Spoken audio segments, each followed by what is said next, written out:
Bonjour, bonjour! Pensez à soutenir la chaîne à travers un petit like, un commentaire ou même en partageant les vidéos à des personnes qui pourraient être intéressées. Non seulement ça fait plaisir, mais ça aide au référencement. Ah, la voici, la voilà, la chair qui parle, celle qui alimente ton orgueil et ton désir.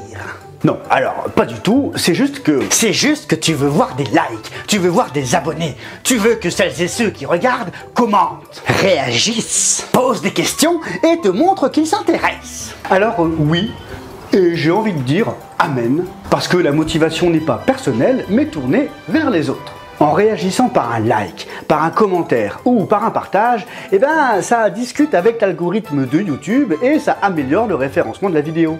Et donc ça permet de proposer la vidéo à des gens qui n'ont pas encore entendu parler de Jésus. Rien à voir avec la chair, mais avec la proclamation de l'évangile. Ouais, tu m'en diras tant, moi je reste persuadé que c'est la chair qui parle. La chair. La chair. Mais qu'est-ce que Dieu veut dire quand il parle de la chair? Et pourquoi la chair est un ennemi? Lorsque la Bible nous parle de la chair, on ne parle pas des envies physiques telles que manger, boire ou dormir. C'est un combat qui se joue à un tout autre niveau. Un combat individuel. Un combat personnel sur nos vieilles tendances, des choses anciennes qui reviennent, ou des choses nouvelles qui vont vouloir prendre de plus en plus d'importance. Pour que nous ne soyons pas attentifs à l'Esprit de Dieu, mais que nous soyons focalisés sur elle. Galates 5,16. Voici donc ce que je vous dis, marchez par l'esprit et vous n'accomplirez pas les désirs de votre nature propre, votre chair. En effet, la nature humaine, la chair, a des désirs contraires à ceux de l'esprit, et l'esprit a des désirs contraires à ceux de la nature humaine, la chair. Ils sont opposés entre eux, de sorte que vous ne pouvez pas faire ce que vous voudriez. Paul nous dit qu'il y a deux façons de marcher, selon l'esprit et selon la chair. Paul parle à des chrétiens, à des personnes qui sont nées de nouveau, qui ont fait une rencontre avec le Seigneur Jésus-Christ. Il ne dit pas « Si j'étais vous, je marcherais par l'esprit ». Il ne dit pas non plus « Je vous conseille de marcher par l'esprit ». Non, il dit « Marchez par l'esprit ». C'est un ordre, c'est pas un conseil. Il dit ça à des chrétiens, parce qu'il sait très bien que ce n'est pas parce que tu as l'Esprit de Dieu qui vit en toi que tes yeux sont fermés sur la convoitise de la chair. En tant que chrétiens, nous avons reçu une vie nouvelle.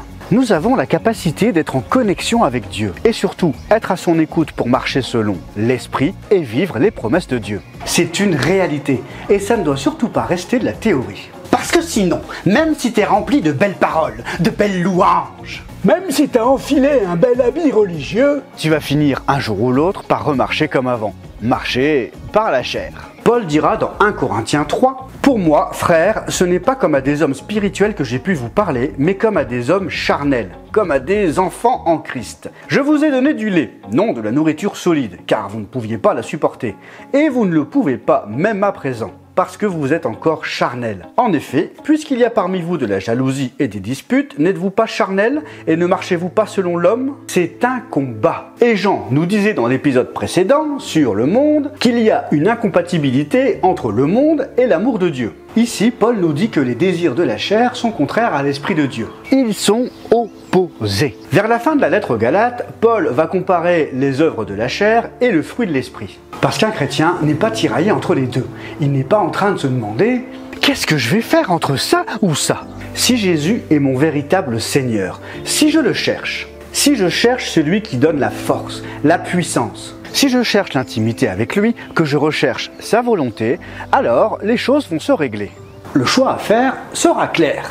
Même s'il y aura des combats, des choses que j'ai envie de faire mais qui sont contre la volonté de Dieu pour ma vie, l'Esprit me dira non, il y a d'autres choses pour toi, il y a d'autres services pour toi, des choses que tu n'aurais peut-être pas envie de faire naturellement, et c'est peut-être un petit indice pour t'indiquer que ces choses-là sont bien de Dieu. Les œuvres de la chair sont dans Galates chapitre 5 à partir du verset 19. Les œuvres de la nature humaine, la chair, sont évidentes. Ce sont l'adultère, l'immoralité sexuelle, l'impureté, la débauche, l'idolâtrie, la magie, les haines, les querelles, les jalousies, les colères, les rivalités, les divisions, les sectes, l'envie, les meurtres, l'ivrognerie, les excès de table et les choses semblables. Je vous préviens, comme je l'ai déjà fait, ceux qui ont un tel comportement n'hériteront pas du royaume de Dieu. Ça en fait un sacré paquet. Surtout que les choses semblables, ça veut tout dire et rien dire en même temps. On peut y mettre ce qu'on veut là-dedans. Bah non, pas ce qu'on veut. On y met les choses semblables à ce qui a été dit avant. Des choses destructrices dans notre relation avec les autres. L'adultère, les haines, les querelles, les jalousies, les colères, les divisions, les sectes, l'envie, les meurtres. Des choses qui viennent entraver notre relation avec Dieu, l'idolâtrie, la magie, et des choses qui peuvent provoquer notre mort. L'immoralité sexuelle, l'impureté, l'ivrognerie, les excès de table. Et Paul nous dit que toutes les personnes qui pratiquent cela n'hériteront pas du royaume de Dieu. Marcher par l'esprit, ça porte du fruit. Pour faire une salade de fruits. Eh bien, l'idée c'est quand même de laisser le Saint-Esprit te transformer pour que le fruit de l'esprit puisse pleinement s'exprimer dans ta vie. Mais le fruit de l'esprit, c'est l'amour, la joie, la paix, la patience, la bonté, la bienveillance, la foi, la douceur, la maîtrise de soi. Paul nous dira d'ailleurs dans Galates 5, 23 et 25, « Contre de telles attitudes, il n'y a pas de loi. Ceux qui appartiennent à Jésus-Christ ont crucifié leur nature propre et ses désirs. Si nous vivons par l'Esprit, laissons-nous aussi conduire par l'Esprit. » Il nous dit bien que ceux qui appartiennent à Christ ont crucifié leur chair. Il ne dit pas qu'ils vont crucifier la chair, il dit ils ont crucifié la chair. C'est au passé, c'est fait. Ton ancien moi qui marchait par la chair est mort. Moi est mort.